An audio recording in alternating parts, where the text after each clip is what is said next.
Hi boys and girls, this tutorial is going to show you how to create a quick clipping mask to add visual effects to your non-objective composition. What you are trying to achieve is this effect that makes it look three-dimensional and gives the inside of your letter some more design, which will give your non-objective composition some more depth. So you first want to start with your final composition. When you're 100% done with your composition, and you feel that every shape and color is in the place that you want it to be, you are going to turn it into a JPEG. So as you can see, I have all my layers pre-loaded into my composition.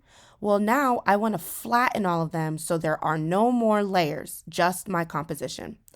To do that, you're going to click on Layer, Flatten.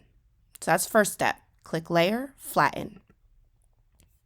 Now it's just my composition and it's now in a JPEG format. The next thing you want to do is find your type tool and you want to just add the first letter of your first name. Now, if you want to challenge yourself and you want to do your entire name, you can do that. But for the sake of time, all I want you to do is add the first letter of your first name. For me, that's the letter N.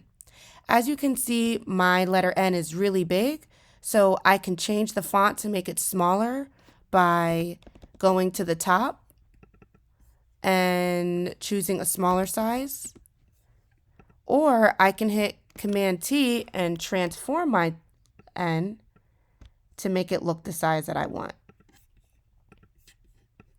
Once I'm happy with the shape of my N, now it's time for me to make my clipping mask. So what you're going to do is once you have your type letter added, you're going to go back to your background layer and you're going to make a copy of it. So you're going to add a new layer. So you're going to pick it up, drag it over this plus sign, which means, hey, Photoshop, add a new layer. Drag that layer on top of your type layer, just like this. So now your letter should disappear. You're going to right click and scroll down until you see the word Create Clipping Mask. This just means it is going to reveal only the letter with the layer that's on top of it. So let me show you what that looks like. Once you see this arrow show up, that means your clipping mask has been added. So the clipping mask needs to be stretched so you can see your letter appear in the background. So you can arrange your composition. I recommend making it so it's not the same orientation as the background because then it makes it difficult to see. I kind of like this composition. So I transformed it. You guys can see that I made it smaller and I transformed it so I can get some more of those design elements inside. The last thing you want to do is you want to add a shadow, a drop shadow, which we learned earlier in the week, to add depth to your composition. So you're going to click on your type layer, click on FX to get to those effects, and click on drop shadow.